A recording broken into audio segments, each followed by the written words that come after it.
So my name is Alex Steinberg. I'm an architect in Microsoft Technology Center in New York. If you're not familiar with MTCs, you can go there, aka.ms/about-MTC.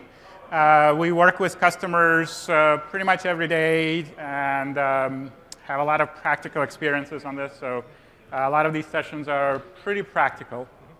And hi, I'm David Crawford. I'm a solution architect in our modern apps domain. And I work directly with customers, helping them form their solutions and then take them all the way out through to delivery. So we were asked to present this topic in 20 minutes or less, which is completely impossible. So we're going to spend another 2 hours talking about it. No, I'm just kidding. We are going to have 2 other sessions which are a little bit more in depth. In the expo hall, just to be clear where it is, in the expo hall, there is an MTC section and a Theater for Microsoft environment where this session is going to be repeat. But the sessions in MTC is very similar topic, except 60 minutes instead of 20, so we can be a little bit more informative about this rather than talking about 20 minutes. But in general, and you can download this deck, by the way. It's available on the Ignite download site. From the identity as a service perspective, which Azure Active Directory is part of, it's actually a very, very large ecosystem that we have today, and it's evolving every day. And pretty much, it feels like almost every day there's something new coming out in the platform. The platform is designed to work together, different components working together, but at the same time you can choose the components that you want to create an architecture and goal that you want. This is just a quick snapshot of this. There's actually a link to AAD, so aka.ms/AAD papers is where you can get a lot of these types of higher level informational slides. Again, in a larger, longer session, we'll go through a little bit more about the value of each component and how we see customers using each component. But just keep in mind, in a traditional contemporary world, we have decoupled services that work together. Decoupling means also that you can create an architecture that is specifically architected for your particular problem. So it's a very different approach than monolithic approach that we had before with Active Directory on premise. Azure Active Directory, as a marketing term, is a big umbrella of many, many different services put together. So in the 20 minutes, what we thought of that might be helpful is we were debating between ourselves, what is the most common architecture or most common ask that customers have when they come into the MTCs or to MCS as services? And then what are the components we typically see in those architectures? So that's what we have time for in 20 minutes to do. And we've asked a number of people across Microsoft that work directly with customers. And most common scenarios, I'm trying to work with other people. I'm trying to work with people inside the corporation.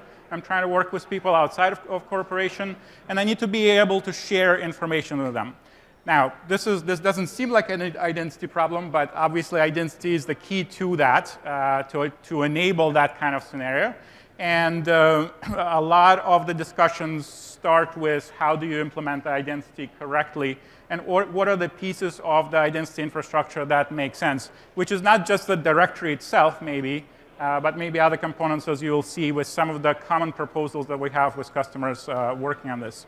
So really, that's the most common questions that we get from kind of business people. And of course, if you look at the kind of technical requirements on the level down, you do need to protect the environment. Everybody is under a lot of threats these days. It's becoming quite scary world. Everybody read the article about Yahoo leak, right? That's kind of really interesting challenge today that we have where credentials get leaked from somebody else, and because people reuse their username and password everywhere else, you can just buy a database and start trying to access the information. So there are components in the identity stack that help you prevent those types of things, which are not necessarily the directory itself, which is the first place that people think about when we talk about Azure Active Directory. But basically, how do we prevent against modern threats? How do we require stronger and stronger authentication? A lot of people are moving towards multi-factor authentication. But what if I have an application that does not support multi-factor authentication? Can I leverage the identity platform to then implement multi-factor authentication without changing my application? And that is a very, very common ask from a lot of people as well. And then, of course, single sign-on, again, across lots of cloud services, across on-premise applications. All of these are very, very common technical requirements that we get from people. So this is, from the business perspective, very simple, share information. From a technical perspective, there's a lot more depth to this. Usually when we talk to customers, we like to ask a lot of questions. Now, in 20 minutes, we don't have time to ask lots of questions, so I'll ask one question of the audience, and then we'll tell you the architecture based on the question that you guys, that most of you vote for. Where do we want to keep the data? Do we want to keep the data on-premise, or do we want to move it to a cloud service? Cloud service? Show hands. Cloud service? OK. What about keep on-prem? On-prem. I think cloud service kind of wins. Cloud service, wow, this is a really Microsoft-friendly audience. I work with a lot of banks and everything, and they're like, no, no, absolutely not. Maybe in 10 years. All right, so let's walk through. Actually, there's kind of a mixed bag. It's sort of like 40, 60, I think. So do you want to go through both or one? Yeah, let's cruise through both, and Okay. we'll emphasize the cloud side, just like we had the breakout of the audience. All right. So, if your data is on-premise, you see here, you're going to be protecting your servers. You're going to want to increase the security around your identity.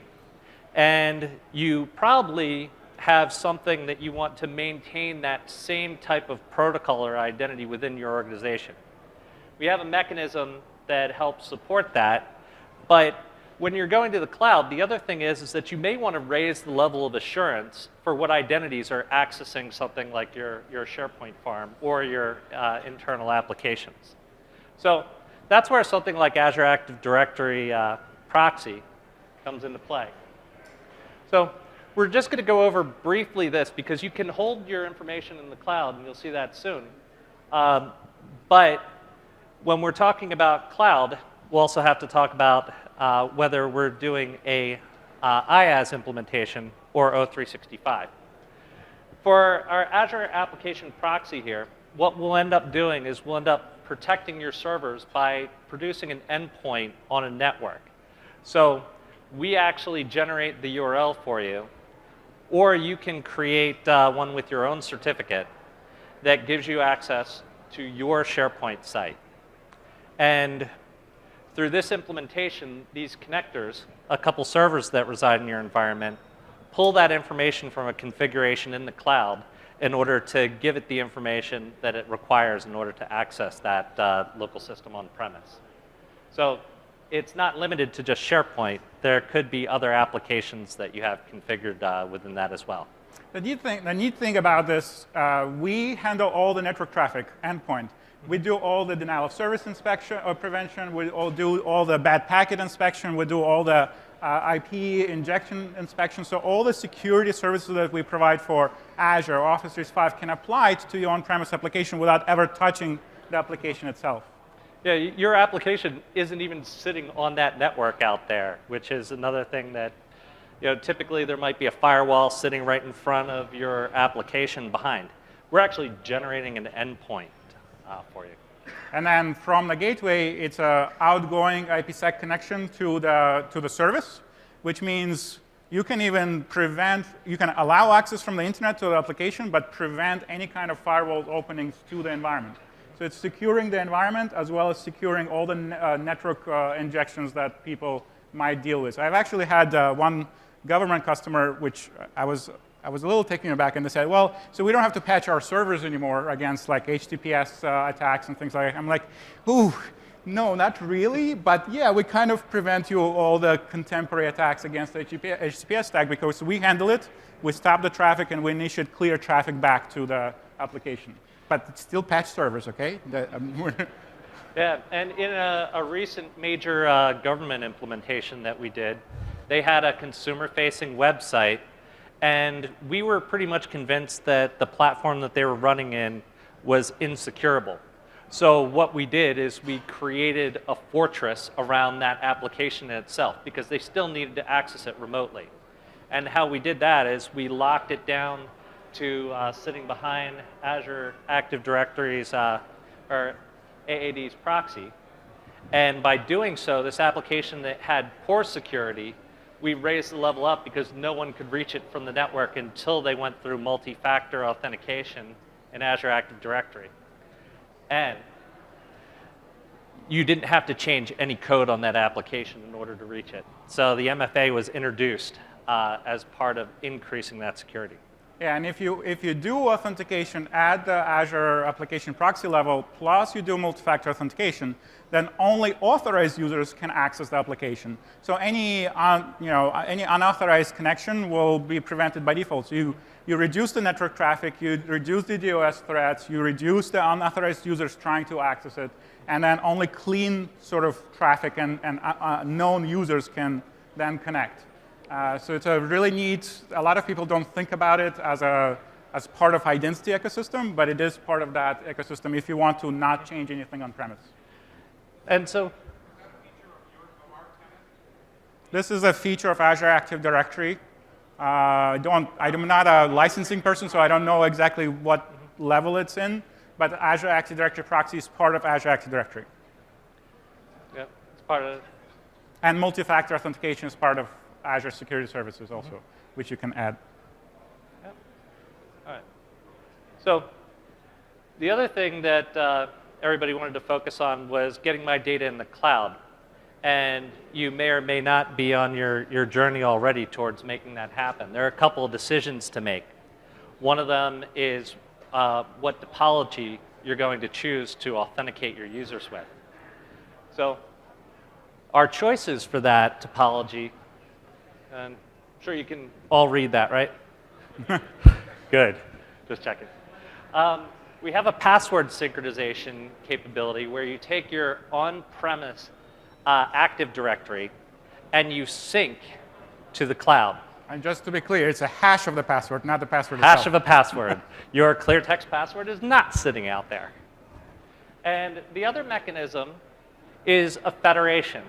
So you might have something like ADFS, Active Directory Federation Services, which is providing the authentication directly against your on-prem Active Directory instance. So you would still use AD Connect in order to sync the usernames, the profile of those users, but the authentication will actually go back to your ADFS server. And that's what that topology looks like there. And for a lot of customers, this is the first decision point that you have to make. Do you do federation or do you do hash of the password sync?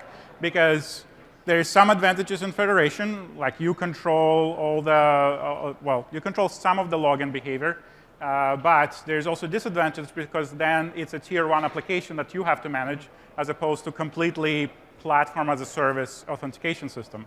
So it's a cost risk versus comfort level. And there's no right or wrong decision, it's just a one or the other. Yeah, we've seen people try to start maintaining everything with ADFS and find that they no longer want to put the effort into maintaining that tier 1 app. So then they'll pivot and change to sync fully in the cloud. If you have some sort of regulatory reason or otherwise, and you would know what they are, then that may choose you to bring the other direction. That doesn't mean that you can't leverage an ADFS server and Azure AD, whether you do the sync or the federation, you can do either one for O365, but you could also use ADFS to, say, federate with other partners. So it's not exclusive like once you use one of these. It probably is preferable for you to pick Azure Active Directory because you get a lot more sleep that way. So that would be my opinion. Now, the other thing is, where do you put these servers? A lot of data centers I find when I'm out there are at capacity. So it's one of the beauties of the cloud is the capacity available. And so people will choose to move that workload, such as the AAD Connect, to that point. and do your syncing directly from the cloud. So you might move some of your domain controllers to an IaaS instance. You might sync from that location rather than directly on-prem. You can do it either way. You could sync from on-prem, or you could sync from the extension of your network in the cloud. There is a service, an additional service, and we're not going to cover every identity service in 20 minutes, but there is an additional service called Azure Active Directory Domain Services, which presents Azure Active Directory, which is a modern protocol, like LDAP is not supported in Azure Active Directory. It's supporting OAuth, OpenID Connect, those modern protocols, REST endpoints. There is a service that's in preview today called Azure Active Directory Domain Services, which makes Azure Active Directory looks like a traditional Active Directory. So it supports LDAP, it supports LDAP-S, it supports Kerberos, it supports all the, shall I call it, legacy protocols? Sure. I'm not sure that's a marketing-approved term, but given the new platform is kind of modern protocols. So, but it is not today for every single workload. So, for example, SharePoint as a member of Azure Active Directory Domain Services is not supported today. So it's for a lot of people use it, in my experience, for things like I have a Java application that is using an LDAP interface, and I need to maintain that, but I want to move it to a cloud-based service. So I'm going to expose Azure Active Directory as a domain controller. It's passed. You don't have to do anything. You don't have to patch it. You don't have to do anything with it. It's just enabling you to communicate to it using the older protocols. Yeah, so I mean, where you see that workload adjusted, some people start off with, hey, I want to collaborate, I want to get going, and a lot of people here, collaboration is their primary concern. And so in that case, you solve the topologies, roll up, get fired up with O365, and get going. Some people bring it from, I have an application workload that I need to bring on board, and this is one of those facilitators for that. Now, David, what about external identities? So O365 has a capability which we basically call B2E, or business to employee. So Azure Active Directory is the heartblood, the lifeblood of the identity to reach O365. Now, Active Directory B2C, Azure Active Directory B2C, allows you to extend that out to your consumers. Now, just to be clear, B2C is for custom applications today. It is not used with Office 365. So there's no connection between business to consumer directory and Office 365 today. It's for custom apps. Yeah, so when we were talking about a lot of these composable pieces and features, that's yet another feature, another composable piece that fits in the whole ecosystem. And this also allows you to connect to social identities such as LinkedIn or Amazon, MSAs, Google, and so forth. Facebook. You can also use custom identities. So if you have a user ID and password or an email address and password, then there's a capability for that.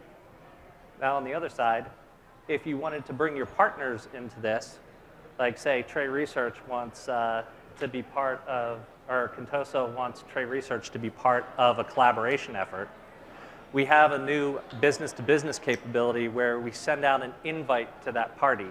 That invite then gets loaded into your Azure Active Directory, and you can then grant it access to resources, say like your collaborative workloads.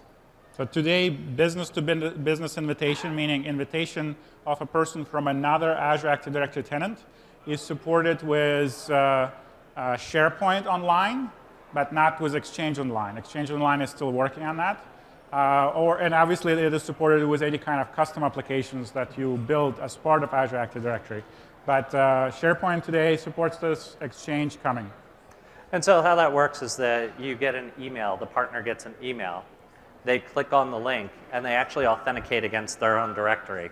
And then once they've authenticated against their own directory, they become a guest user in the hosting directory. From that point on, they look like another user that you would grant access to any particular area. And if you're a smaller, you might not have Azure Active Directory yet. You might have small partners, might be a small organization that you're working with. So what we have is a viral tenant creation capability. So when you get that email and you're a smaller partner and you didn't have something like O365 set up already, what we do is we generate this tenant in the background. You don't get to edit it, you don't get to manage the users or anything like that, but it maintains your security in the same way through that, say, that company name. So now this smaller group, they don't take on that burden of administering an Active Directory. However, sometime in the future, that little company may get bigger. And when they get bigger, they can claim that name for their company and then start managing it like any other tenant. So and this is great because it allows you to completely not manage the I forgot my password issue, or I changed my name, or I quit the company and I'm no longer part of that company. All of those processes that used to exist with I'm going to manage identity for my partner are automatically sort of disappear from your plate. So yeah, you may have remembered us talking a long time ago about federation, where we do business at a business level. Well, that was great because now at the federation of partners, these two have a trust relationship with identity, but it was also difficult to set up. You know, it took technical resources to work out the details and work through the claims and everything else. Well, this is a friction-free mechanism where basically you have the end user click on a link, authenticate to their stuff, and you're in. So great advancement. We can do that only because of our scale and how we work across so many organizations. So those are the two most common questions that we ask. Azure Active Directory Proxy is a great solution for on-premise type applications, and Azure Active Directory plus business to business plus business to consumer is a great scenario if people want to extend the collaboration beyond the organizational boundaries. There's a whole bunch of identity sessions that go into each of the features. I don't know, David, about you. I'm going to be at the reception today if you want to ask questions specifically about your particular problem. And as I said, we're going to have more detailed, similar business scenario, a little bit more worked out with a little bit more details on Tuesday and Thursday in the expo hall. Okay? Thank you. Thank you, and thanks for coming.